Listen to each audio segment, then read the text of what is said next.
Welcome to Coslty Conversations. I'm excited because we have Derek from an organization that is honestly making more difference than most of us can hope to make. And I want him to kind of break it down and explain exactly how the organization is impacting kids in the world of gun safety. If you follow him on Instagram or any of their social medias, you see that they're out there teaching kids about firearms, teaching kids how to safely and effectively use firearms. And that is indeed the Lord's work. If we talk about doing good things in the Second Amendment community, if we talk about preventing one of the most tragic and publicized forms of gun tragedy, we should definitely, most certainly, support people who are making sure that children are safe and effective with firearms. So let's go ahead and let me get past the jabbering phase. My name is Aaron, Coslty Conversations Podcast. If you're new here, thank you for joining. If you are not new here, thank you for coming back. And let's go ahead and get into it.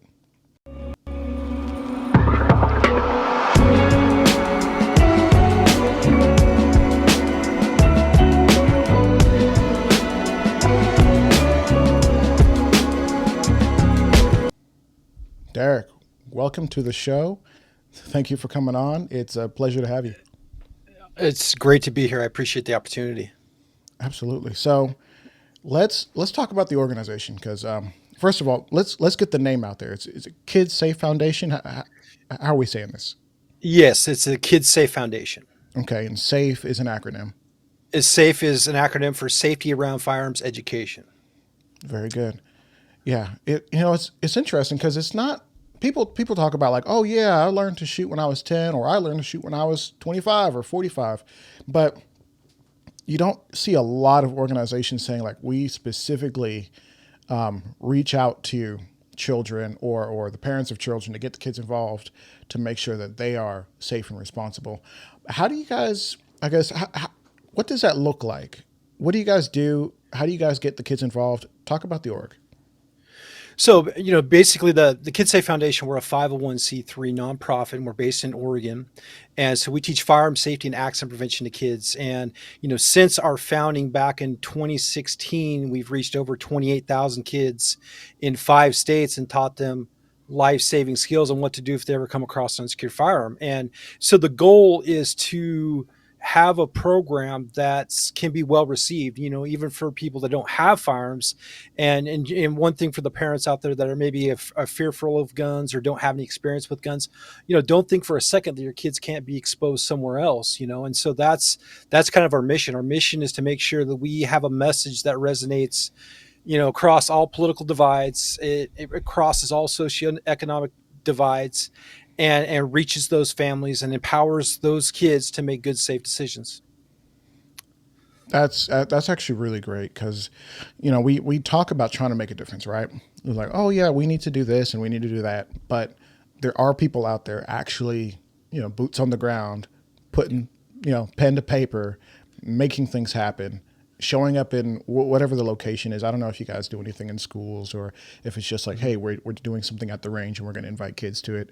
But, speaking of that, I know a lot of ranges are a little bit squeamish about like, oh, well, you can't have people under this age, insurance or whatever the reason is. Do you guys run into that? Are some ranges opposed to letting you do hold events? Absolutely. Some places it's definitely more challenging than others. Obviously California would be an example where they don't want to teach the kids about, safety, and that actually is counterproductive to the safety of the kids there. We've been blessed with the opportunity to go to Hawaii twice and being able to teach the kikis there and to educate the public on the importance of firearm safety. And this is something that, I can't stress enough is used responsibly and taught the right way, these kids will never ever have an accident. And our mantra is zero firearm accidents, the only acceptable goal. And so until we get to zero, we're going to continue to work. Yeah, no, absolutely.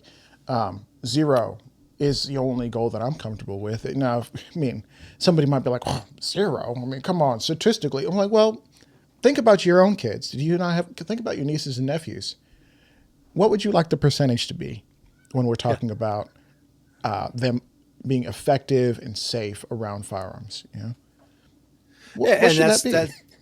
Absolutely. And that's the biggest pushback that we might get from people that might try to stop what we're trying to do is and you kind of phrased it in a really great way, is what's the acceptable number of lost?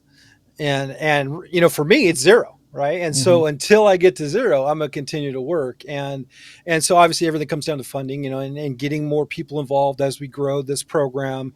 We have it trademark, copyrighted, and we're looking to grow, but it all comes down to funding. And Yeah, we have something that's very, very unique, and it's very turnkey, and it's all about getting people from all over the country involved, and showing the public, even the people that don't have guns, that there's organizations out there that do care about their kids and they want to keep them safe. And yeah, so that's what we're going to keep doing, and that's why I'm so thankful to be here, because I get to another microphone and another absolutely. platform to be able to reach those parents, to make sure they know what we're doing and what we're about, and give them things to think about in their own lives.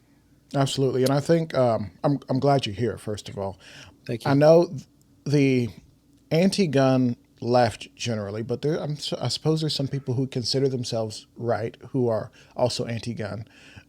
Some people who are pro-gun pseudoly, like they're like, oh, I'm a gun owner, but that song and dance.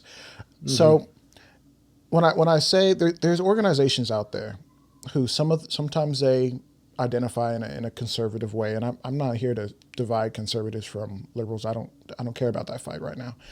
Hmm. But I was approached maybe about a year ago by an organization. They were like, "Hey, we'd like to maybe do something potentially," and they were all for gun safety, which, if you know anything about the firearms industry and the firearms space, for maybe those who are tuning in, gun safety always means basically more regulations, bans, laws that will mandate you to do certain things. Well, you have to lock it up. Like if it's not in a specific lockbox, whether you have kids or not, you're going to jail. Like things like that. Absolutely. And It's always common sense as well. right, common sense gun safety stuff. And it's like, oh yeah, that's real common. I mean, and if you come from a completely uneducated point of view, or a point of view that's searching for a specific answer, some of that stuff starts to kind of make sense for a second, and then but it's easily challenged and easily debunked, right? Hmm. So Hmm. that's where I come from. So I love that you guys are actually, as an organization, seeking to do what they are doing, which is like, hey, can we do something to actually like make a difference? Because it seems like every single time something bad happens, and there's a lot of bad things that happen. We live in a big world with billions of people, and in a big country with hundreds of millions of people, something bad can happen, right? But I love that you guys are actually there trying to make a difference in a way that we can all kind of get on board with. So what are some of the things that you guys are doing? I know you bring kids out to the range. What are some of the programs? What are some of the resources that you have? So I think the biggest thing is it's our accident prevention program. And so this is a 1 hour class. Typically it's held in a Cabela's location, or any place where I get access to the kids. And so that talks about, firearm safety, what to do if they come across an unsecured gun. We're talking to the parents as well about, proper storage of the gun when it's not on their person.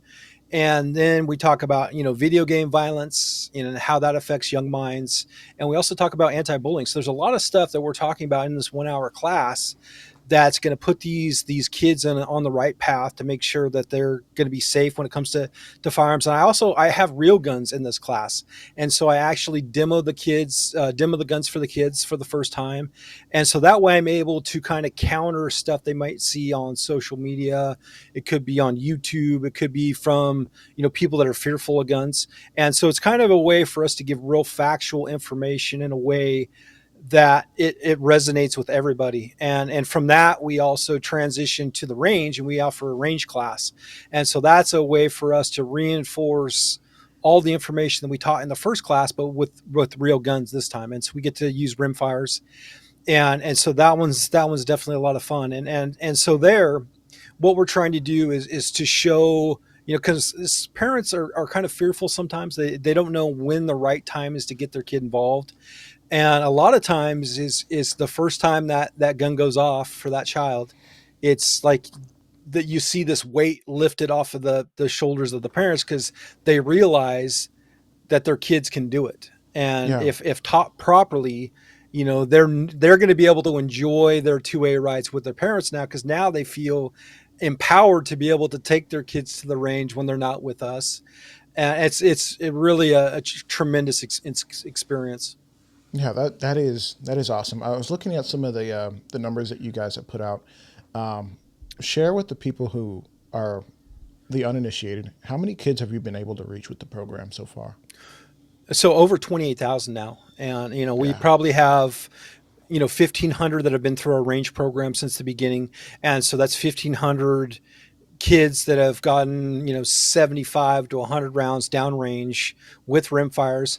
We've also had a kid that joined us that was blind. So we have an adaptive component to our program. So the goal, everybody talks about equality, right? Everybody's about inclusion and quality, but true equality inclusion is making sure every kid has the same opportunity. And that's our job as an organization, to make sure that we make that happen. And so if we have to modify rifles, if we have to get good sponsors involved to make these custom rifles to help this kid that cannot see be safe and have a good time with his family, and show him that there's no barrier for this kid, and he can do anything in life that he wants to do, just by making sure that he perseveres. And that's our goal. And so there's so much stuff that comes out of just learning how to shoot, and it teaches safety, discipline, respect for the firearm. And it's something I'm very, very blessed that my father taught me to shoot and gave me a BB gun at 3 years old, and gave me a shotgun at 5 years old. So I've been shooting my entire life, and this is something I get to pay forward to the next generation. And you talked a little bit earlier about organizations that are they talk about quote unquote gun safety. There's a big push right now, and I want people to be aware of that. There's organizations that are not our friends, that are now they see that gun safety actually works, but what they're trying to do is they're trying to corrupt and dilute the message when it comes to gun safety. There's certain organizations out there that'll say, we believe in gun safety, but the only way you're going to be able to keep your kids safe is by getting rid of your firearms and making sure that you have no firearms inside the home. And Hmm. we can argue that that's actually more dangerous for your kids, because there's no way to keep your kids actually safe and protected because your gun is not inside the home. Yeah. And so that's where we have to do better as like a 2A group, and the 2A community, is to make sure that we push back on that. And we've been doing this for 8 or 9 years now. Our message hasn't changed. Our message is gotten stronger. It's gotten more polished.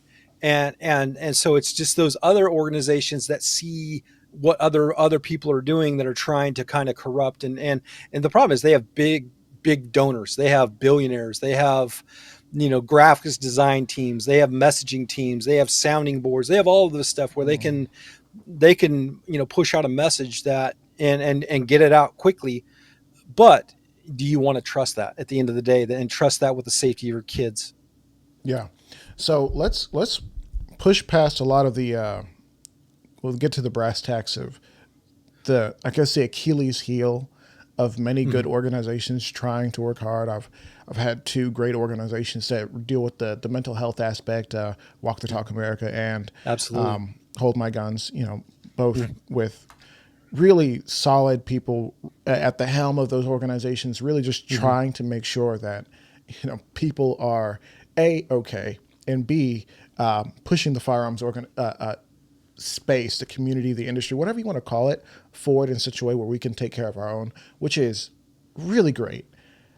But the Achilles heel is funding, is money. Like, if you're not literally the NRA, it almost seems like you're not going to get financial support.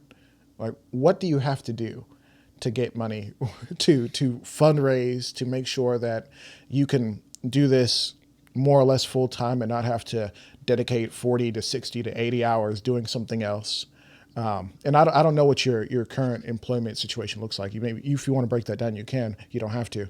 But how are you ensuring that you're able to continue to do this work and hire more people? Well, that's the $1 million question right there. Currently I'm a firearms instructor by trade. That's what I do for a living, and that's what affords me the ability to be a volunteer for this organization, the Kids S.A.F.E Foundation. And it's not something, I wish I had this bottomless funding, which I don't have, and it comes very, very, this is it comes at a great cost to my personal life because of the amount of time and effort that I spend making sure the next generation is protected. And something that this is God's in control right now, and he's steering me in this position. He's giving me the platforms and the microphones to continue to speak my truth. And so I believe that he will never let me down, and he won't let me fail, because he knows there's lives attached to this. And the gun industry, it's very tribal. And so I kind Yeah. of view myself kind of as an outsider, because I don't like the glim and the glam. There's influencers. I don't like that term for myself. I'm a man of action. And so that's what I do is I go to work every day to make sure that I do what I need to do to make sure, and I sacrifice to make sure that we have money in the bank as an organization so we can continue to do what we do. And so I'm very, very blessed to have some great sponsors and great partners that believe in me and have helped me along this journey that I'm on. And so obviously we don't have money for a paycheck for me, but we definitely have money in the bank, and we got to make sure that all of our bills are paid, and we don't have any debt. So we've done some really great things as an organization to make sure that we're solvent and we continue to move forward. And it'll all come with time. It's just getting in front of people, and using this microphone like I am today to show them that there's organizations out there that are doing the work, that care about them. All of the money stays inside of their program, and it goes to put fuel in the tank. It goes to buy promotional material. It goes to the everyday consumable costs. It doesn't go to Rolex watches. It doesn't go to fancy suits. It doesn't go to travel costs. It's all about making sure that we can continue to do the work that we're doing. Excellent. So what you're telling me is it doesn't go to your vacation home and trips to Nope. Bali and Maui and the places. Um, not No. not like we're throwing any sort of shade at any of the No. organizations that have. I wouldn't do that. I mean, No. but here's No. here's the thing. I would love, and you didn't ask me to do this, but I understand that organizations like yours, who are really trying to be responsible with the money that you do get in, um, kind of not. There's not so many, to be fair. How can people right now, if they were to pause the podcast or pause the live stream or wherever they're consuming this, say, well, let me throw them $5.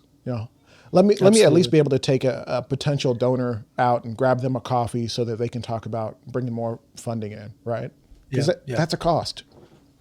Absolutely. And so we're grateful for any support that we get. Obviously we set up a new text number where it's 5355. You can text KSF to 53555. And that's a way for people to donate directly. That's something we just launched today. I've been Mm. working on it some of the day.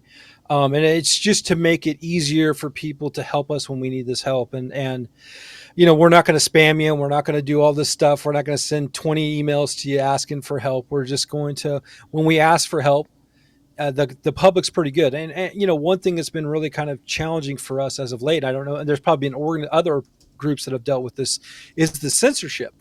And the fact that we have a positive message and we're doing the right thing, and the fact that it doesn't fit in this hierarchy when it comes to social media, our mic is drowned out, and we are censored, we're shadow banned. And it's really, really frustrating, because what it's doing is it's impacting our ability to fill classes because people are not seeing our stuff. And it's making kids, putting kids at risk. And so all I want is an equal platform. And if there's people that agree or disagree with what I'm saying, that's fine. I respect that. But the thing is we have to have an equal platform here. And so, that's kind of where I'm at. And so, that it's a challenge. No, absolutely. So, And so for those who want to give, just let me make sure we have that right. I put it up on the yeah, screen. Text I'm fixing it right now. 5355. Give me 1 second. For sure, for sure. Five. And definitely want to make sure that people can support. We'll add or we'll do what we have to do to try to make sure that people know about this organization. And I suppose Okay. the next question, pardon? I just put it in the chat for you. Okay, sweet. I'll go ahead and get that pulled up then. Thank you. But You're welcome. while we're talking about that and doing that, let's talk about censorship. And are you guys running into that on like Instagram or Facebook or anything like Absolutely. that? I mean, you talk about Absolutely. guns, you talk about kids. It's gonna get blocked, right? Yeah. What are you guys running into? Well, currently we're trying to evaluate on which platforms we actually use, and it's put us in a position where we have to evaluate resources, we have to evaluate time, and we have to figure out what's going to give us our biggest bang for the buck. And currently, Instagram used to be a really great platform, but now it's like we put something out and nobody sees it. And Mm. Facebook is the same thing, and I know they're owned by the same company. So what we've done is we've pivoted, and we've gone to YouTube, and we've grown our following on YouTube. But YouTube is definitely more challenging because you're dealing with people from all over the world, and so people don't necessarily understand what we're trying to do.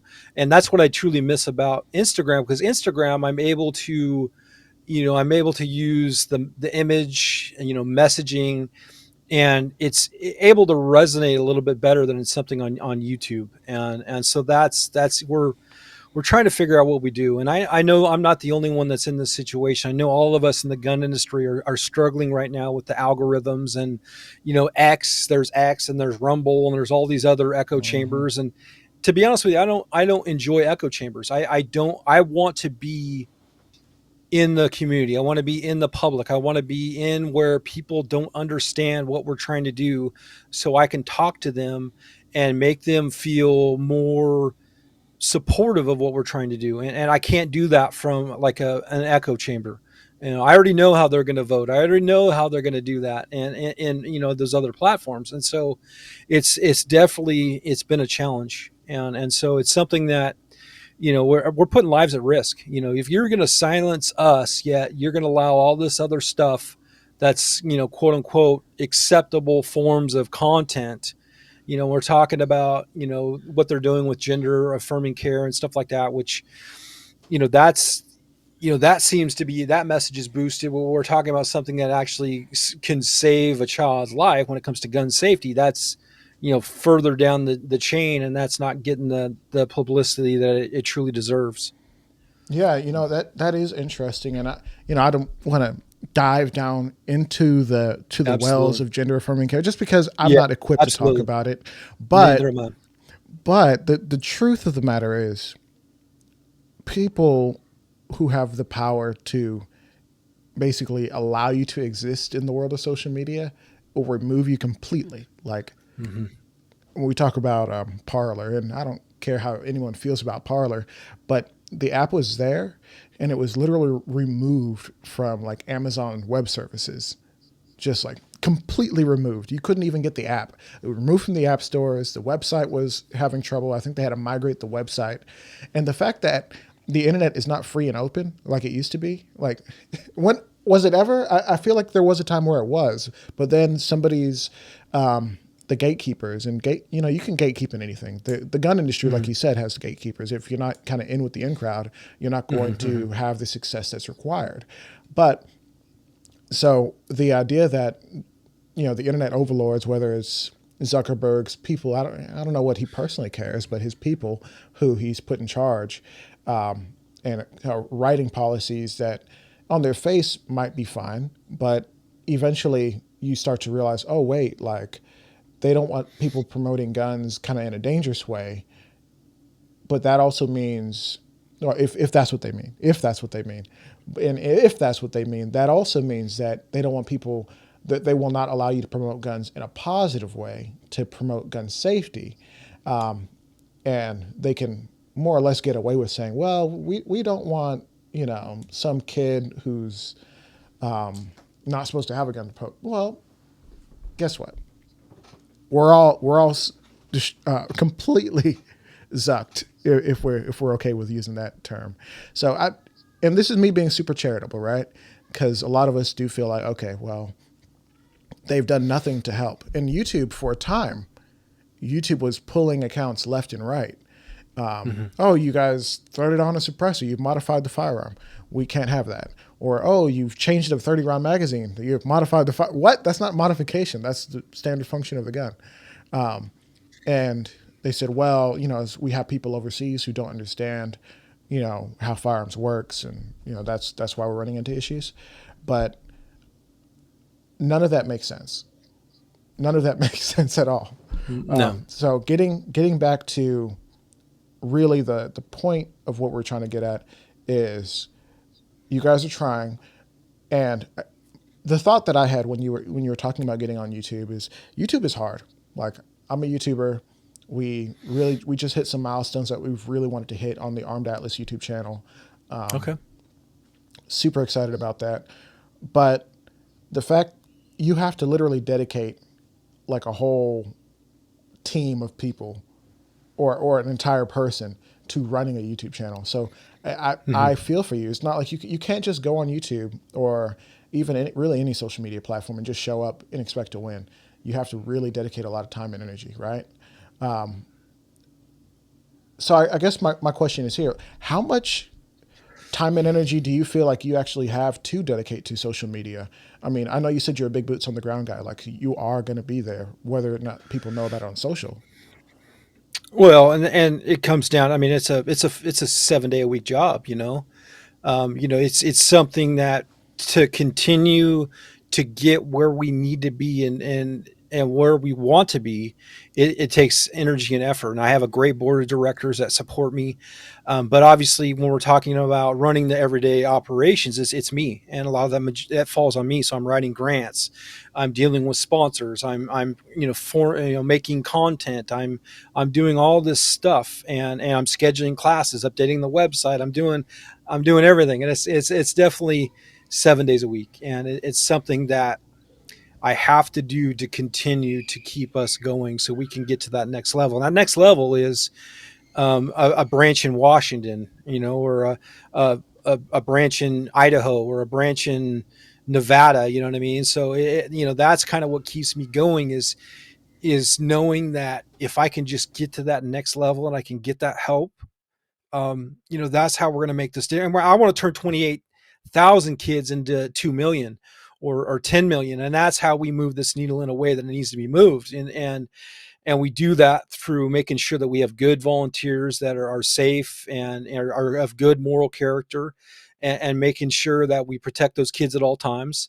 But we grow this outside of where it's just me. And so, that's something that's really, really exciting to me is I don't know what the future holds, but I know that I didn't come this far just to get this far. And I think anything, if anybody takes anything away from this podcast today, is just know that you're not alone doing the work. There's people out there that are watching you, that are cheering for you, and I'm cheering for you too. I want everybody to be successful. I want everybody to win. I want everybody to follow their dreams, because I'm following my dreams right now. And it seems like a lot of work and it seems daunting, but at the end of the day, like, I can feel that I made an impact. Like, I saved lives. We've stopped school shootings. We've protected kids numerous times that have gone through our program. We've stopped, and so, that gives me, great, great pride. So, Absolutely, and as it should, um, as it should, and I can tell that this program has done probably for you way more than you could ever have asked it to. Like, I can just in the inflection in your voice. So I'm happy you're here. I'm happy we yeah. get to tell this story. Well, about my story. So my story started back in 2013 when I was put in a position where I needed a gun and I didn't have one. And my girlfriend saved my life with my firearm. And we didn't have to fire a shot. It was all she did was point that muzzle at that bad guy that I was engaged with on the ground. I fought with him, for 10 minutes on the ground. And it was seemed like an eternity. I didn't know if Mm. he had a needle or a knife or any kind of weapon. I just had to keep control of the situation. She came out and saved me with my firearm. And from that, I became an instructor. As I was a new instructor, I realized I was working with parents that were new to guns, but I was exposing their kids to an accident. That was back in 2014 when I came to this realization. And then one night there was a flash of light. I was working a construction job in the middle of the night, and there was a flash of light. All I can figure is it was my higher power that told me that I had to protect the kids. And so I didn't know what that meant. I got off work that morning at 6 a.m. and I went to bed till 8 a.m. So 2 hours of sleep. I woke up possessed. Like, what did that mean? What did that sign from the universe mean? And so I started looking at programs. There was one by the NRA, and obviously it hasn't been updated since the 80s. But being from Eugene, Oregon, I was concerned about, well, how well received it'd be. And so, that's where I started developing my program. And so it took 2 years of hard development. We became an official nonprofit in 2016. And now here we are today. And so, that is something that if I can do it, you can do it, right? If there's something that you want to change in this world, in this country, you can do it if you just put the work in. And from that, I wrote a Senate bill in 2019 that would authorize our program for all first graders in the state of Oregon. And we tried again this year with a House bill. And so it was that professional experience that I developed through creating my program that now has put me in a position where now I'm helping other states introduce legislation. We're trying to show that there's nothing to be afraid of when it comes to gun safety for children if we teach them the right way. And so, we're not going to stop. This is something, that's why I say is, this is something that's so much bigger than me. What I started with an idea, and to where we're at today is completely, a night and day type situation. And so that's what gives me the energy that I need to continue to keep going forward. So that's kind of me. I kind of went off on No, that was but great. I hear that you've been working in Oregon for forever, and based on the things that we've seen in the news regarding Oregon, Washington, and gun safety laws, restrictions, magazine restrictions, types and rosters, and all the things, those states are slowly becoming California. I'm glad you're there trying to make a difference and push back. But have those the recent pushes has it made it harder for you to operate in those states, and to deal with the population that you deal with? absolutely. And we have to look at the big picture here. The big picture is they want everyone disarmed, and we have to be frank, and we have to tell the general public what their intentions are. Their intentions are not safety. If it was truly about saving lives, they would be incentivizing training. They would make it easier to carry a gun concealed in public for protection, personal protection. They would also make it easier for people to buy safes. So it's not truly about safety of the public. And so that's where we have to make sure that we're smart with the messaging and make sure that we educate our group of people to know that, the wolf really is at the door. And it's Hmm. our job to make sure that we have but we have the gatekeepers that run social media. And so it's so hard to be able to get this message out because they don't want this message to get out. And so, it's definitely a challenge, and we have to all work together to boost the signal. We have to get better at checking in with one another. If we don't see each other for a couple weeks, why is that? And checking in on our friends and making sure you're seeing their posts. And I think that's the only way we defeat these algorithms is making sure that we are, in this together, and we're boosting each other's signal. And that's why I'm so thankful to be here is just like, this gives me an extra mic. And so now, this can be shared, and I can cross share, and it's how we network. I think it's the only way that we're going to get through this censorship phase. Cause at the end of the day, they can't do this forever. Technology is changing so quickly, and the messaging is changing so quickly, and the way they restrict is changing, that they really can't keep us under wraps forever. And I feel that it is just a matter of time till something else pops up and there's a new platform and all of this stuff. Then they're going to be wishing that we would be sharing our content on their platforms, and that's kind of Yeah. where I'm at. It's like I'm blessing Instagram with this great positive content where Hmm. you don't see people fighting in the comments. You don't see people, you see a positive message as opposed to all the negative stuff right now. And Right. so, that's important. Yeah, no, it's really interesting because I actually have some people who are doing really well on Instagram, and they make firearms related content. Some of them don't make actual shooting content. They just kind of report like use of force type stuff, and Yep. people have their feelings about that. But literally, firearms could be used. People are getting in fights. People are getting really seriously hurt or injured, or whatever you want to call it, and it doesn't seem like that content gets throttled so much. No. But content that shows anyone actually in a gun range shooting safely and responsibly, your post is going to get cannot be recommended before, Yeah. violates Yeah. policy, goes against their Yeah. terms. You're like, what? When I Yeah. first got started here, this was not a problem. I put so many bad shooting videos up because I was just getting started for real. Yeah. And, y'all were fine with that. And then, and even on the YouTube side, which is really frustrating, is sometimes you don't get a video recommended. You're like, oh man, are they like, censoring me? I don't know. I don't know that they are anymore because, YouTube's such a strange platform. But and you see certain content, let's say like something really ghetto and just out there and just unlawful, and it has 200,000 likes, millions of views, and you're like, whoa, why is this getting the press? And of course everybody knows that bad news and bad things are get attention. Yeah. Train crashes get attention, car accidents on the side of the road. Hmm. Like, I'll tell you what, I got in a traffic jam the other day, and I was like, there Hmm. better be a car on the side of the road. We should not be going this slow. Yeah. That's a horrible thing to think because, no, you don't want that. You don't want to wish that on people. But No. just the reality is people love to look at bad things. They get curious. But I'm just so frustrated because Well, guys like you were out there trying.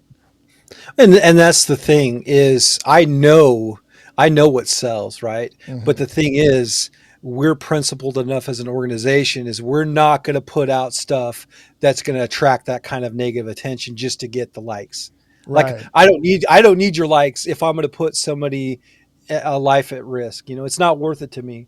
And Yeah. so that's where I'm going to stand. I'm going to stand tall on my convictions and say, okay, I'm not going to get any views, and I'm just going to go somewhere else. I'm going to put my content. And I'm going to bless another platform with my information and spread the message there.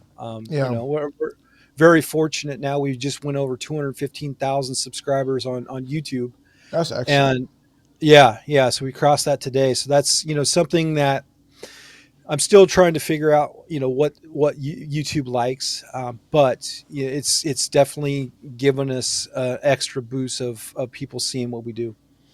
Now, what I was going to ask is I was going to ask, I guess my thought process when Elon bought Twitter X, Twitter X, what do you call it? I don't know. I thought, wow, okay, he's talking about making it a video centric platform. I make a lot of videos. Um, Mhm. they already have post and text, pictures and text already enabled on that platform.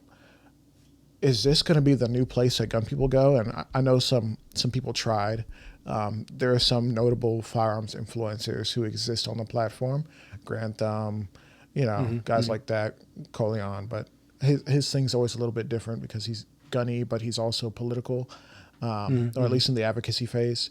Mhm. And it's like, when is that platform going to become video centric enough that anyone can get on and succeed? And I don't know that that's coming. I don't know that that's coming. Do you see a platform coming up that can actually take that? Is it X? Is it something else? See, I have friends that use X. The problem I have with X is I don't like all of the virtue signaling. I don't like the Hmm. aggressive tones. Like I don't like any of that. And I know people, they put out divisive stuff because that's what gets retweeted. And like I feel almost like I'm a man without a country because I like that's not something that because I think about my mental health. You brought up Hold My Guns and Walk the Talk America.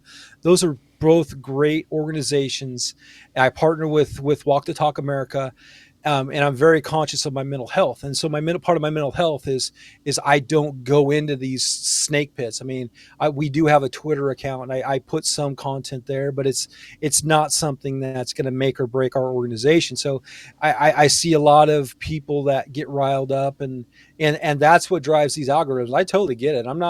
I'm not saying I don't know why I'm not getting the views. I totally know why I'm not getting the views. It's because our stuff is clean. You know what I mean?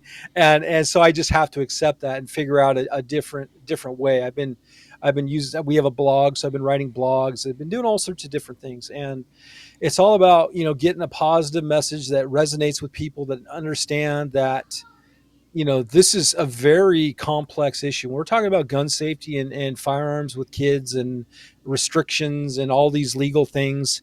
Like it's a very complex issue because at the end of the day, we all want to save lives, right? If we could wave a magic wand right now and say no more killing in this world with a firearm, we would all be happy. But the realization is a lot of this stuff is mental health. A lot of this stuff is criminals. A lot of this stuff is it's human nature, right? And we're just blaming an inanimate object, which is the firearm. And so until we realize that it's not necessarily the gun that's doing all this bad stuff, and we start admitting the fact that it's all the other stuff that's leading up to the gun and that trigger being pressed that's causing all this stuff, we're never going to fix this problem. And so that's where we have to be real with our fellow countrymen and women is like if we truly want to save lives, we have to close our mouths for a moment, and we have to open up our ears, and we have to listen to people that have experience. And so what I mean by that is we have experience in knowing the importance of gun safety. We have experience teaching young children how to responsibly handle firearms. And knock on wood, I'm going to knock on wood here. We've had 28,000 kids through our program with zero accidents. Okay, zero accidents, That's and we're awesome. going to continue to, you know what I mean. So like we have the knowledge that's necessary when it comes to safety for our children, and it's not banning this or restricting this. It's actually teaching them the respect and the responsibility that goes into having a firearm inside the home. And so it's a challenge. No, you're absolutely right, and I'm a big proponent that the the issue with firearms isn't the firearms; it's the people who potentially own. And there's potentially even, I might get in trouble for saying this. There's even good people who can get a firearm and do something that is unlawful, immoral, just overall just a bad situation. There's no right, no wrong answer. It just turned out bad. And there's also people who can do that with a butter knife. Yeah, Absolutely. You it you, doesn't you take want to much. fix the problem really quickly. Quit publicizing these mass killers. Okay, take Absolutely. away the notoriety.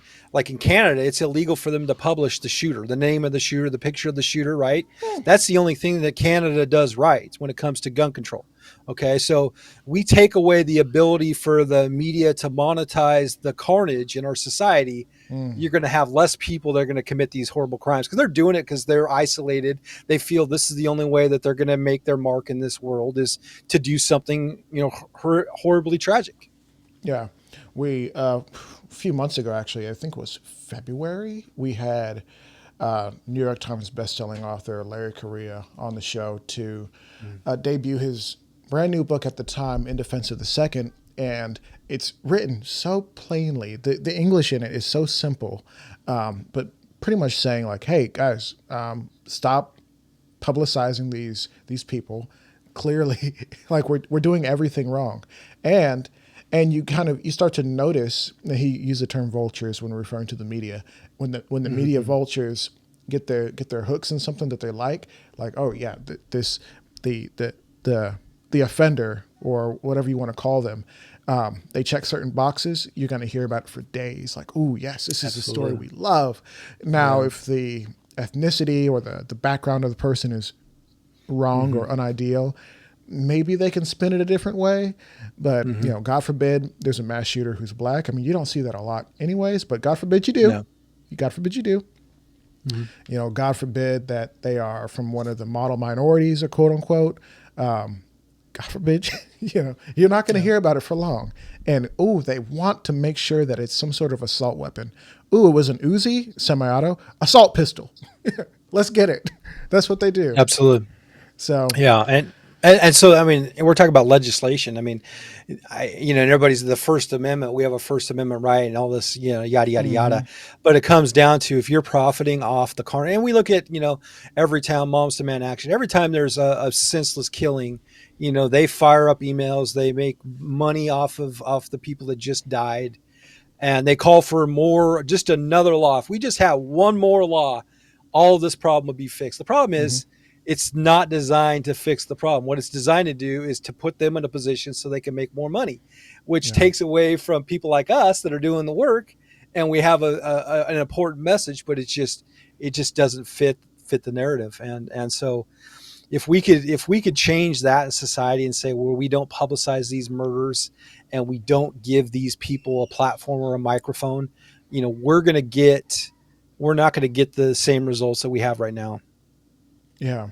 So, Shannon Watts was the, I guess the leader, founder, chair, or whatever of Moms Demand Action, which is a crazy name.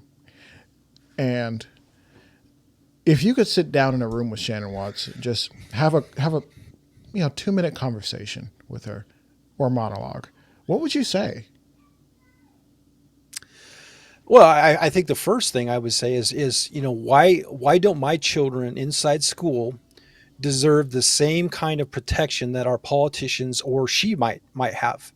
She has armed security at all times, but as a single parent, a single mother, for example, why isn't she afforded that same protection for her child as your children are? And so part of it is the hypocrisy, because it comes down to the amount of money that they have amassed trying to push this fallacy of gun control. And so that's something where, and then I would talk about, solutions that, something that we have to, where's our common ground? Right? We have to build bridges as opposed to burn bridges. And so, my first question would be about the how I should have the same opportunity to protect my kids as she has for her kids. But I also would try to figure out where our common ground is.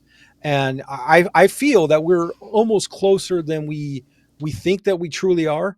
It's just they want to keep us isolated and they want to keep us fighting each other, because that's how, that's what drives the media, the ad sales. And, so it's definitely, there's a huge, there's a dark side of everything that's happening, and it's all, you follow the money.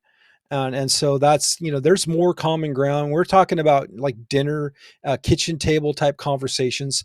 There's more common ground for people that don't have guns or are afraid of guns than they want us to be able to figure that out. They want to keep us, fighting once, because that's, when we're in smaller boxes, we're easier to control. And that's what they're doing to us right now. You're absolutely correct. We're a lot easier to control when it seems like, oh, it's just that minority of people talking to that minority of people, or these two polar opposite ends. We're busy fighting each other. We can't realize that there's some, I don't want to sound conspiratorial or like the theys are out there to get you, but they're out there to get you and they don't care. And just, if we could just find, like you said, that common ground. There's this program on YouTube called Jubilee. They do a lot of these, put 10 people in a room, 5 on each side of a political issue or a social issue.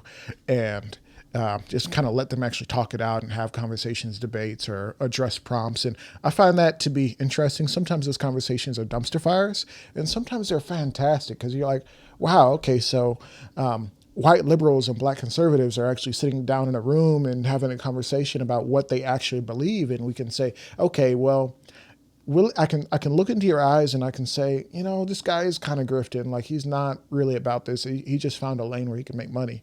Or Yeah. or the opposite, okay, this guy really does believe what he's saying. I'm sitting here, I'm talking with him afterwards, and he's a kind person, but we just have some different views. And I think Hmm. what people don't see on that program is I had Rhonda Mary, former guest of the show, or a former guest. Um, Rhonda she Murray. was on, yeah, she was on Oh, this. she's She was great. on Jubilee. She's great. Yeah, she's Oh, really? fantastic. Wow. Yeah, she was on Jubilee Ooh, doggies. about last year, and she was saying that some of the conversations that happened before and after, that's kind of where there's a lot there. Like, oh wow, this person really is terrible, or this person's really nice, but when it's time for them to talk about the issue, they get kind of like dog with a bone, And so Mhm. I think people should take a moment and realize that the internet's not a real place. In a sense, it is because we're connecting, but in reality, like you can present whatever you want to present. Like you can literally be in tears texting a really nasty email or whatever, right? Um, putting on such a pretty face, but in reality, you are not what you say you are. Um, Mhm. and that's big for me. So I really appreciate what you said about Shannon Watson addressing some of the main concerns that even I have, where it's like, hey, like, oh girl, like, what are you doing? Like, don't you know that Mhm. we can do things to really fortify the way we do public education, Mhm. which people have issues with that too, right? But if we're going to have hundreds of kids in one space, literally hundreds of soft targets, shouldn't we do one or two or three things to make sure that they're not just sitting ducks, just waiting Yeah. for help? Like the idea of being a sitting duck is horrible. I think I wanted to let you finish your thought. One thing that stuck out to me about your comment Mm-hmm. is, why does this have to be political? Okay. Mm. And follow me here. Okay. This is not a left versus right issue. We're talking about gun safety. That's why I never say this is a pro gun message. This is a pro safety message. Yeah, Okay.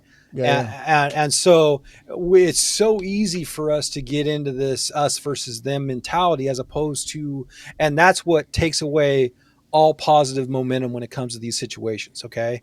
Is if we're what the biggest thing that we could do to improve upon what's happening in society is to take the political stigma that they're used to away from the conversation and say, okay, this is we don't care about your opinion of guns. Okay, the guns are here. We have 450 million estimated guns in this country, 110 million responsible law-abiding citizens in this country. They're not going anywhere. Okay, you could say ban these today, and it would be impossible for you to collect every gun in this country. So let's do something different. Let's coexist. Okay, let's Mm-hmm. promote responsible gun ownership, right? Let's promote safety. Let's promote education of the children to teach them that guns are not to be improperly used, and maybe we'll move this needle in a way that it needs to be moved. I And love that. and so and so that's what I would propose in this situation. And you kind of caught me off guard because I never thought what I would say to Shannon Watts. I never Yeah, thought. And so I would love to maybe circle back, maybe a different time. We'll talk about, like, let me put some thoughts into what I would say. Because I, yeah. I definitely know that if I got any kind of time with her, I would want all of my thoughts to come out in a clear and concise way that could resonate in a way that I need them to resonate with her. And Yeah. and so, that's, I would love that opportunity because what I love doing is I love talking to people that don't like what I do. I love Mm. talking to people because that's how I learn. Yeah. I learn how to message by having these tough conversations with people that are afraid or people that don't like, because I got to figure out, what their quote unquote triggers are so I can develop the messaging to be able to reach them and their kids. So it's interesting that you said that, and I would love to circle back at some point and really, dive deeper into something like that. Mhm. And like you said, you do need to kind of see people who oppose your message and learn how to share it in such a way that maybe it doesn't convince them all the way, but allow it to kind of sit with them and let that seed be planted and let it be something that they can think about. It's not like, oh, that guy was just terrible to me. He just yelled at me for an hour, and it's like, oh Mhm. well, why would you even like clearly whatever he's about is terrible. But the opposite of that is to say something in kindness and love with respect, to a point, and let it set in. Yeah, and I mean, at the beginning of my career, as I was developing the program, I used to go to their meetings. There's a local chapter in here of Moms Demand Action, and I would go there, and I was like the token gun guy. I would go in there, I would listen to them talk, and when they're talking assault rifles, I'd say, well, why aren't we talking about the modern sporting rifle? Well, what's the modern sporting rifle? And so I'd scroll through my phone, find a picture of me with my AR-15, and I'd show them a picture of the AR-15, and they're like, wasn't that assault rifle? I go, no, it's not. I goes, well, what's the difference? I go, the vernacular, the terminology. That's the only difference. Mm, So that's how I learned in the beginning of this, because I wouldn't be where I'm at if I didn't figure out how to communicate with those that don't like what I do. There's been times, and I don't want to totally, but I've marched in their marches, downtown, and to go just kind of watch. And obviously I wouldn't wear their orange shirts, but I go there just to see what their messaging is, and where they were going with legislation and stuff like that. So a lot of it was fact finding for myself, yeah, but it was something that I that's was so we're interesting. yeah, and the thing is, I would advise you guys, like the people that are watching this, is get comfortable being uncomfortable. Go into those situations, figure out a way that you can be respectful and listen, but you're going to learn a lot from your opposition by doing that. Yeah, I would say definitely do. And I think, like you said earlier, like we are so weak when we're separate, and the power of echo chambers is ridiculous. And I know you said, hey, I'm kind of a weirdo. I don't want to be in an echo chamber, um, because I mean, echo chamber is kind of where the money and the cloud is at, right? Like if you can really drill down and nail down your echo chamber and make sure that you can get the widest reach possible within that certain little circle, you could really kind of get the fanatics on your side and be like, hey, we're going to support this. Maybe. I don't know. Do people like that support anybody? I don't know. But the thing with that, we're talking about clout. Like, what is Mm-hmm. clout? Like, Mm, would clout be having a company send you free armor or free rifles or free handguns, or would clout be educating 28,000 kids right. in 5 states? Like their idea clout and my idea clout are totally different things. And I look at is, one is good for the public, the other one is self-serving, right? And Mm, so, till we realize as a two-way community that we're better together. We're better when all of us succeeds. We're mm, better when all of our microphones are boosted, as opposed to that certain individual gets the free stuff so they can do the content for it. We're better when we're all winning, no. because the other side, one thing that's really important about the other side is they are united. It doesn't matter. They don't have these squabbles. They don't have these Instagram beefs. They are moving down the field so rapidly, and they continue to score on us every time. Yeah. No, it is interesting that you said that. And I want to address Instagram beefs and saying the wrong thing and getting basically deplatformed and Mm-hmm, mm-hmm. by your own side, quote unquote, in a minute. But we do need to hop over and address some things that got to be handled in just one moment. So let's go ahead and do that right now. Okay. So, guys, if you've been following the show, you know that we love Obsidian Tactics. And with that, they are sponsoring another ammo giveaway. So let's go ahead and set up the ammo giveaway. We're giving away Is it going to be Blazer? Is it going to be something else? I don't know. I don't know what he's giving away. This is my personal pack, but this is just a visual reference.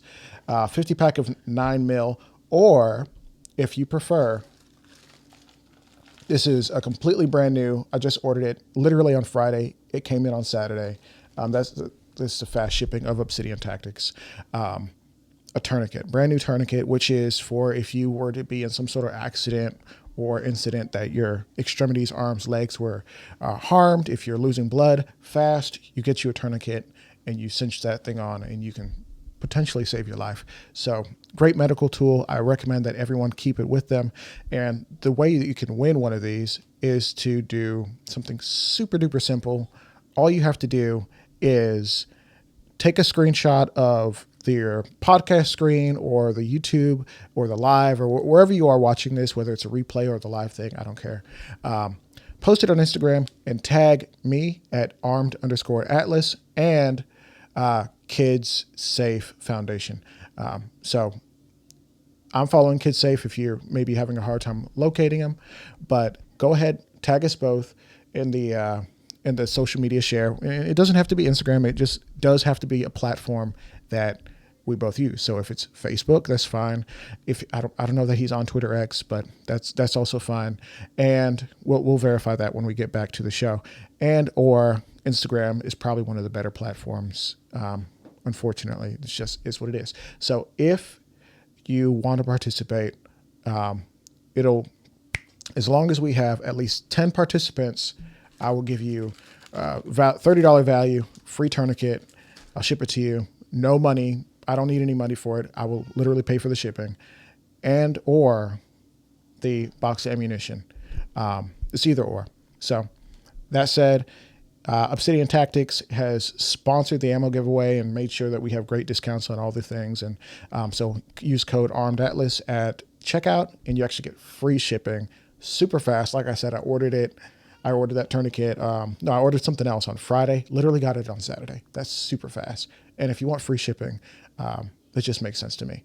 So back to the show. Thank you guys for paying attention. All right. So let's just verify. Are you on Twitter X?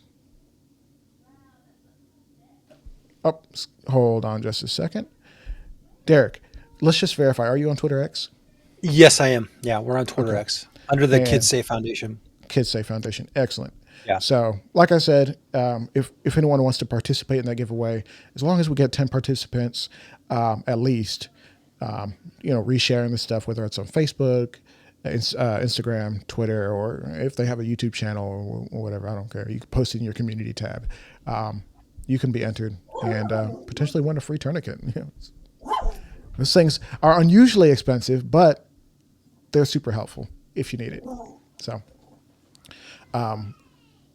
I did want to talk about kind of getting canceled in your own echo chamber potentially. I know you haven't, or maybe you have. I don't know. But I remember, what's his name?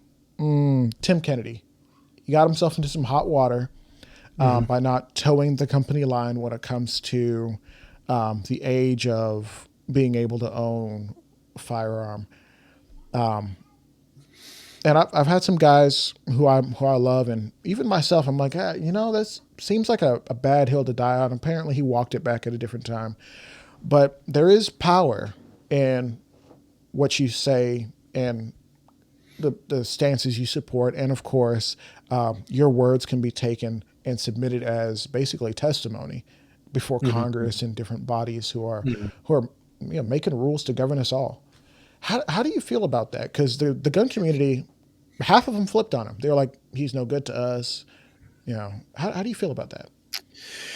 It's really common. We eat our own, and I get it. I'm guilty of it too. The biggest thing is I'm not going to engage. I'm just going to hit that unfollow button, Right. and you know what I mean? And I don't want to, and that's what's important as an organization is when we're out there is it doesn't look good for the organization to be, arguing in the comment section, and I feel that, the people that we have elevated to the front of the line when it comes to having these voices, it's important that they know how we're all supposed to behave in this type of situation. What's a typical acceptable form of restriction? Right now, I don't see one really. And so Yeah. that's why, like, I understand how the Second Amendment was ratified. I know what my founding fathers intended for my Second Amendment rights. I practice that daily. I actually have the Second Amendment, tattooed on my forearm because it's something that's so important to Holy, me. that's awesome.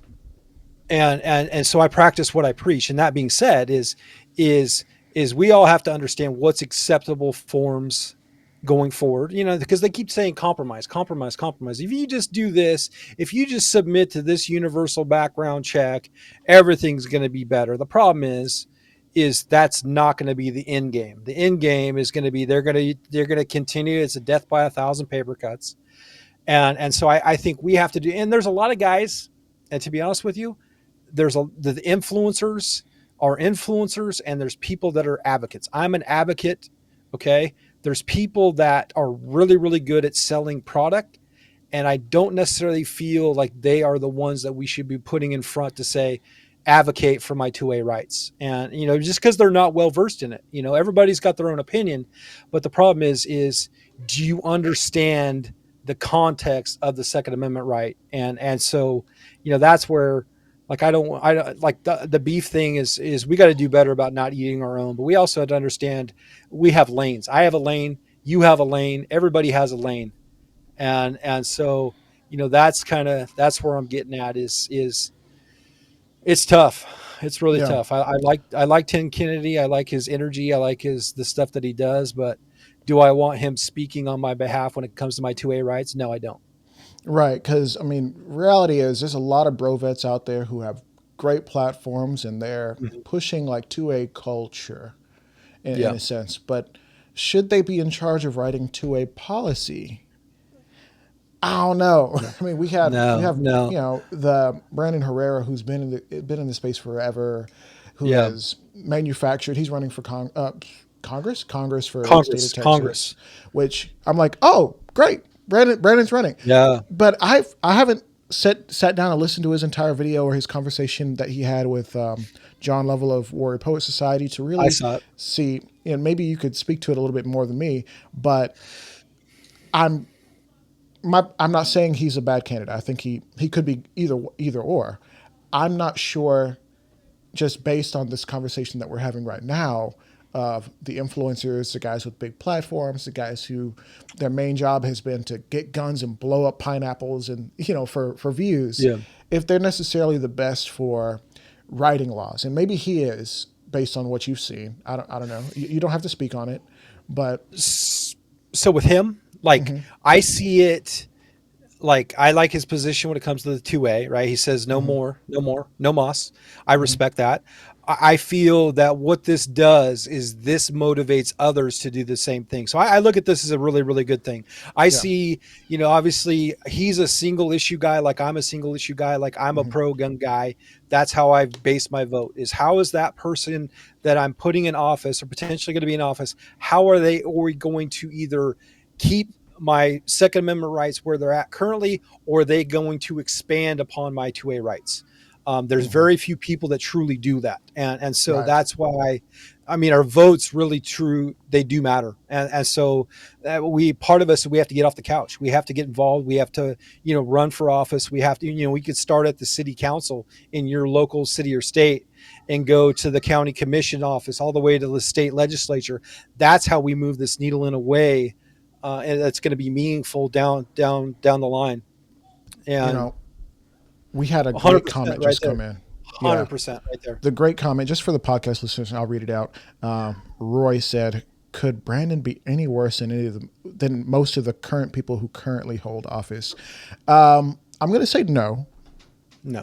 just based on what I've seen. I've met him twice. Really cool guy, real down to earth. People around him love and respect him. There's some lefties who got mad that I took a picture with him, and Yeah. that's fine too. But but I think in regards to, based on what I've seen, it could be good. It could be a complete dumpster fire because he's got lives outside of guns, and so I mean not Yeah. outside of guns. I mean he's got his gun stuff, he's got his other stuff, but the majority of his platform has been like making content, reacting to memes. So my question is like, does he have the what it takes to survive in that beast of a machine? Probably, Re- but I wonder. Realistically, I don't think he has a chance because he's going up against an incumbent. The An way, incumbent on his like side. I've been watching the Sean Ryan show. He has done some really great stuff when it comes to politics. And my friend Tony Cowden was just on the other day, and that's a really good one to check out. Is that Tony ran, podcast? didn't he? And he did run, and he Mm-hmm. was ground up and he was spit out. And it's a machine. And I guess the biggest thing is using his platform. Obviously he still has to make a living off YouTube, but also using his platform to ignite supporters to either, if he can do it, I can do it, right? And Yeah. it's all about getting our neighbors involved in this fight. And that's how we replace these career politicians. There's no reason that we should have somebody that's 80 years old that can't even make it through a press conference, dictating the rest of our lives. Oh my Okay. gosh. Like, we have got to do better. Okay. And so if And anybody's it listening to is this not right even just now, the other guys. no, and that's on our side. You know what I Mm-hmm. mean? And so it's just like we have to, get involved. And I've been toying with, getting involved in the legislature here in Oregon. Obviously my my focus is on the kids, and I Mm-hmm. feel that I provide more value to my state by doing what I'm doing to protect children than I do running for office. And so that's where I'm kind of like, I mean, I should practice what I preach, but that's what keeps me from going into that marble nut house. And that's what it is. I spent a lot of time in the last legislative session up there meeting with reps and, building a name for myself, building a network up there. And but the thing is, at the end of the day, the children are too important to me, and Yeah. protecting them. That's And so I I love just don't that. know how I can balance it all. I mean, So I said I love that. I love that you are so committed to the kids that you would say no to other projects, or they could never come second to it. But also, it makes me wonder. There's programs out there like Diana Muller and the DC yeah, Project, who DC project. she's been on the show, and I Yeah. really appreciate that she promoted what she's been doing. And I wonder if do we need to create more DC projects, or do we need to create a how do you say or do we just need to supercharge and support them 125%? I mean, obviously, I love to support the people who like the DC project, who've only really shown me good things. I've never seen anything that I have any issue with. They're literally going and doing the thing, right? Yeah. But do we need to continue expanding out and creating more? Because it's not just Moms Demand Action. It's every town. There's a few others. There's local bodies. Nope. I mean, Nope. how do we do it? I'm not asking you to answer that question, but unless you want to. Yes, But I do. I do. Put me yeah, in, coach. go So for it. here's my response to, do we double down on DC Project, or we come up with something else? We double down on DC Project. And I've known Diana Muller since 2019. She's actually shouted out the Kids S.A.F.E Foundation 3 times in testimony on Congress. And so I'm a tremendous, partner of hers and supporter of hers. And so I feel that they're doing what needs to be done. And the reason I say that is women can speak on our behalf so much more effectively than men can. And the problem is, and I use the kind of analogy, and this might get me in trouble here with the audience, is we're talking about, I work with children. I work with 5-year-olds, 6-year-olds, 7-year-olds. And sometimes as gun guys, we act somewhat like children. We use the small part of our brain. We act emotionally. We react to stuff. And I don't mean to be generalizing here, but this is just from my personal opinion. And so I feel that the women, if we could put them in front and we can let them speak for us and grab that microphone and support the women, we're going to be better off, because they're not going to act as emotional as we get sometimes. And it's because something that's important to us, right? Our Second Amendment rights are really, really under attack. And there's something that we like, that's our hill. That's our hill. And so I totally understand the emotional responses, but like, as guys, we have to do better with how we let that negative emotion control the way we interact with others, and so, the DC Project, I feel that They just need our help. And if we bring another organization into the fold that we think is going to do better than the DC project, that's going to take away from the funding that they need, and it takes away from the funding that I need, right, as an organization. We start adding all these different organizations into the mix, it makes it harder for all of us to make the impacts that we need to make. And what we need is support. We need people that will, cheer us on. We need people that'll boost our signal. That's what we need. And so that's why I would highly recommend is we just keep the DC project up front, and we make sure we give them the support that they need, because they're doing the thing. They're going, back into DC in October. They're going to be meeting with our representatives up there on the Hill, and so we want them to be in those rooms and doing what we need them to do. Man, so I love that. We went ahead and posted it for those who are watching live or listening in on a live stream with the screen off. We went ahead and posted the link for DC project right here. And we also pinned to the top of the live feed the link for Kids S.A.F.E for those who want to jump in there. If you want to leave the stream, come back, or if you just want to check it out as soon as we're done, we would love that. Apparently, there's this comment that just came through. It's a little bit long, so I guess I'll just put it on the stream so we can read it. DJ Play Nice, who is a contributor / moderator for the show. Thank you so much, DJ. Yeah. Yeah. Agree. I know 7 DC Project ladies pretty well. They all do great volunteer jobs and some more support. Absolutely. I've known a few.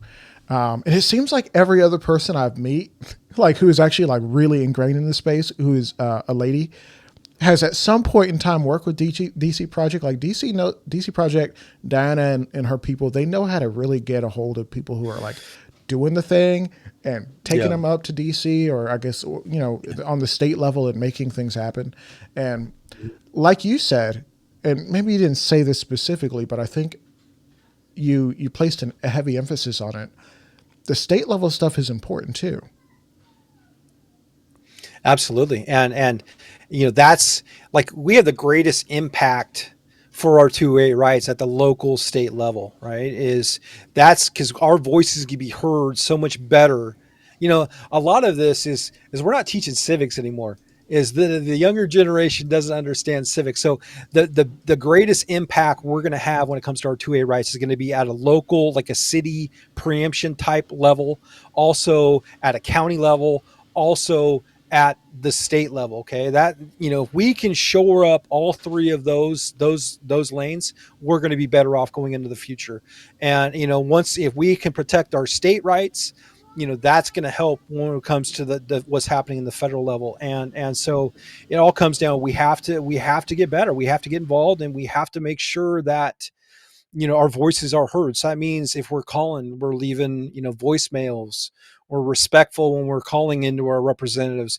We're sending them emails, and we're making sure those emails are not like inflammatory, aggressive type emails. And that's something we developed here in Oregon. Is we have a group on Facebook. We have 78,000 members on this group, and it's Oregon gun owners. And so, we were really, really active during Measure 114. And I taught a lot of people that weren't understanding how the process worked. And now I have people, and I'm so proud of my gun owners, because when something happens, they immediately send an email. It's like second nature. It's like, bam. I already sent, like, they start putting in the comments, like, done, done, done, Love that. because they know how to navigate the state system. And so now they have a voice. Now they're getting responses from their representatives. Now they're holding their representatives accountable. And so, like, that's really, really important stuff to know going forward, is building these relationships and understanding how the process works, understanding how people are vulnerable up there, and getting people that can replace them, and then helping them win. That's how we're going to make this change. And if we can protect the state level, we can do the same thing on the federal level. The federal is a little bit different because of how much money is involved. There's literally millions and hundreds of millions of dollars involved when it comes to of the political machine. And so that's why, we have to be really, really understanding what we're up against. You know, I I have a thought in regards to making sure that the organizations that you guys have supported altogether are kind of maintaining a certain level of relevancy. Because unfortunately, a lot of the times the organizations only get love when something bad happens, right? But before I dive into that last topic from my side, I want to make sure that there wasn't something in particular that you wanted to address. And I do see that there's, one of the moderators, DJ Play Nice, is dropping some really great information in the chat for those who want to watch the live stream back and see that information. Basically noting that the training event and rally is on October 16th for DC Project. And there's some numbers that you can access to get a hold of your switchboard operator for DC. And of course, there's the House of Representatives page and the Senate page. DJ putting in the work. Solid stuff, DJ. Thank you. Yes. But was there anything that you wanted to talk about? Because I have one last thing I want to get at, but I want to make sure that you have a chance to address something that if you haven't got a chance yet. I think a key takeaway from tonight is, if not me, then who? If not now, then when? Okay. So really, really understand it's never too late to get involved in some sort of fashion, right? So sometimes it could be donating your tech services, your graphic design services to help us grow the message. I mean, if all you can do is donate is a huge thing. That's, just know and make sure you research who you're giving money to, because like I know what my overhead is, and I know that I would say 94 cents on the dollar would go to our program as opposed to like web hosting or like stuff like that. So like I know how much money stays inside the program. So be really careful with the money that you do spend and donate to, and support people that align with your values. And just know that there's a lot of great organizations out there that are doing the work. Another one is Faster Saves Lives out of Ohio. Mm-hmm. They're doing tremendous work to protect kids, and so there's lots of good people out there that are doing the work, and they just need your help. And, obviously our organization is one of them. We couldn't do the stuff that we do without the public's help. And so just know that your money stays inside of our program, and it goes to put fuel in the van and to reach more and more kids. So I think that's about all I got on that. Yeah. Thank you so much for saying that, just because, there's a lot of great organizations out there, a lot of them that accomplish a goal, but could they do it without you? Or is 35 cent on the dollar actually going towards the cause, and a lot of it goes to like CEO overhead? And you're like, how much is the CEO of Red Cross making? Not to call out Red Cross, but a lot. They're making a lot, and maybe they could make a lot more in a different organization. But we're talking about like millions of dollars for the salary, and you're like, I thought this was charitable. Like, I don't want you to be broke. Yeah. I do want you to make sure you can put your kids through college and maybe leave an inheritance, but millions of dollars. And I'm not, maybe I'm just jealous. But point being is you guys could use it too. I think if I was motivated by money, I would have given up a long time ago. And so, because I do this for free, I do this because it's something it's important to me. It's also important to society. And so, I think another thing that's really important to think about is the next generation of our 2A. If we don't reach these kids and teach them safety and how to be responsible and respectful and protect their rights going into when they can actually vote, we're not going to have a 2A. No. And so that's where I've been sounding the warning signal for many, many years now. It's like, hey guys, gun guys, like Ruger's, like all these other companies, like your future customer base is here. What are you doing to educate them to make sure they're going to be your customer base? Yeah. And I get crickets. I get silence. I get, you know what I mean? And so that's where the gun industry, we got to do better. Yeah. I'm thinking, guys like, and I don't know if you know him personally, but John Patton from the Gun Collective. I want you guys to get connected on, and if you're not already super connected, a little bit more connected. I think it would be guys like that who just, they've got so many connections. It's important to have those conversations. And I don't know what your connections look like right now, but making sure that you guys can continue to push that conversation forward, continue to have conversations with guys like Ruger. Because, I mean, they make the 22 rimfires. You guys need more rimfires, right? Wouldn't it be great if every single kid could have access to a rimfire for the entire course, right? And of course, wouldn't it be great if you had 10 paid volunteers, or at least volunteers you could take the lunch, right? Yeah. And so I know I've been kind of harping on the money thing, but it's because I understand as an organization on my side who we don't make a ton of cash. Like, really, we're kind of like barely making it.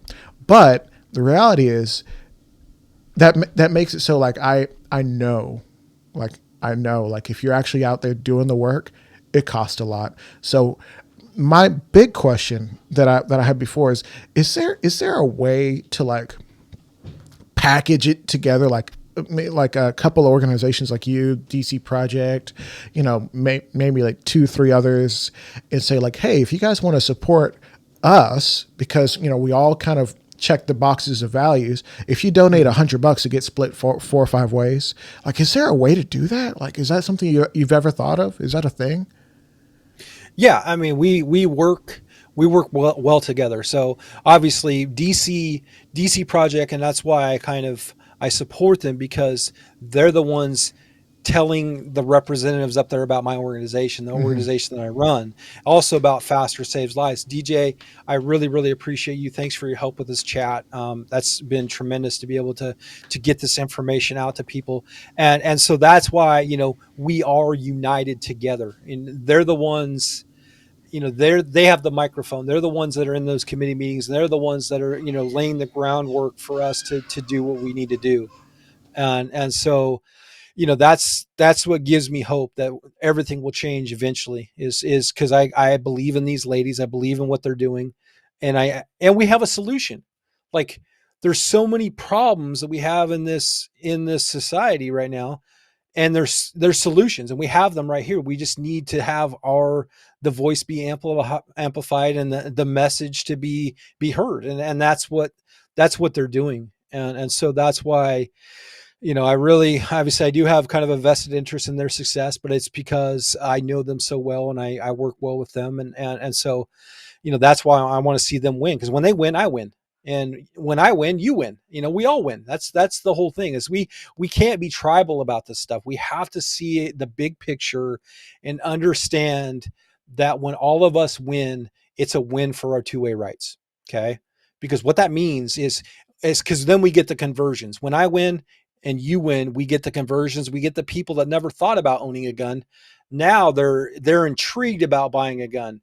And so now they come to us for our advice. Okay. Now that we have them there, then we talk about the pros and cons, and we help them steer them in a direction where they can make that first purchase. Once they make That's that right. first purchase, now we have somebody on the team. And the thing that we have to do better about is making sure that we shore up that vote. Okay. And the reason I say this, there was a couple years ago, there was a Phoenix Ammo, right? Phoenix, I don't know if you heard about this. There was Yeah. Rob Pincus, and they went back and forth about, and I was kind of on the fence in this situation. And what made sense to me is quantity over quality, right? And so, or excuse me, quality over quantity. And the way Justin from Phoenix made it sound was he would rather have less people buying his product, but they're quality advocates for our two-way rights, than actually, just shipping ammo to anybody that wants to buy ammo. And like,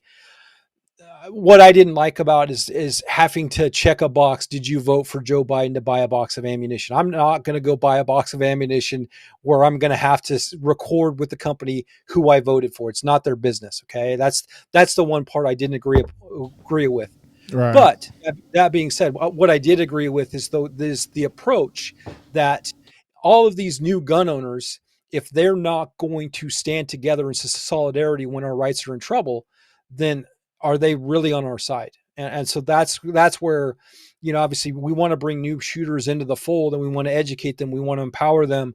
We want them to exercise their rights, but we also want them to make sure that we can count on them when we need them to make that call or that email to their representative to be able to fight against some of this bad legislation. So there's a lot that goes into it. Wow. Yeah, no, you've had 101 great points all episode. Thank you so much for sharing that, and of course, the continued conversation of like, hey, let's team together, make sure that we can, have people who support us, who really do support, not just like, oh, I'm a gun owner, but like, hey, like I really do support what we're doing here with the Second Amendment space. I support people who are trying to make a difference. I'll say this: I've seen a lot of Instagram pages, a lot of influencers, a lot of people, cool kids on the internet, come and go, and I've been on this kind of in the space for like 3 years ish. I've seen a lot of accounts. I go through my chat, just scroll the feed, and oh, that's a empty chat feed. That means the account's been deleted, or the account has been self-deleted. So either the account's deleted forever, or something, right? And then recently we had Marshall Davis, or Tig, of My Sister's Keeper Defense, one of the biggest female firearms instructors, pretty much the top instructor in the state of Georgia for the ladies' side, is really focused on educating the Black community specifically. She announced her retirement. It's coming up in the next few months. And it's like, man, wow, that's not good for 2A. That's not good for the firearm space to lose people who are so ingrained, because she worked for the USCCA, SHOT Show. She's done some stuff with them, and a bunch of other organizations they've partnered together to do things. So it's sad to see accounts and personalities and businesses that have reached so many people with quality leaving, but that does happen. So what I'm trying to say, and what I'm asking the audience to do, is find brands, find companies, find individuals who are active, who are trying to make a difference, who are going to do some of the harder work that maybe you just don't want to have to do, and join them. Whether that's actually doing the work with them, like, hey, Derek, how can I volunteer with you once a month or once a quarter? Like, can I do a background check? Can we work together? And do something like that, or say like, hey, man, I can't give you everything, but here's $100. Hit me up next year. I'm going to see if I can't throw you another 100, right? Something like that. And we have to support the people who are here while they're here, because you won't be here forever. Just the law of averages, right? You're going to be gone eventually. So that's where I am. And I hope that people get that. And I'm thinking legacy. Like what I'm doing now is I'm thinking legacy. Like what happens to this special thing that I created if I'm gone, right? And who's going to carry that torch? And because I'm looking 10 years, I'm looking 20 years down the line. Like I can't be a volunteer for 20 years, right? Because I have needs, right? But it's like, as long as I can reach those kids, I'm going to continue to go. And that's what we do. And I think, one thing you brought up about help, like and one thing our audience doesn't understand is your help doesn't cost a thing. It's a like, it's a comment, and it's a share. Those three things are free. They take you very little time, and that helps us get in front of those people that we need to see. And so that's my biggest advice. Just if there's pages that you support, weigh in, comment, share. And that's what's going to help boost these algorithms and help us all, because what do they say when, like, when the water rises, it raises all ships. Is that what they say? Rising tide raises all boats, or something like that.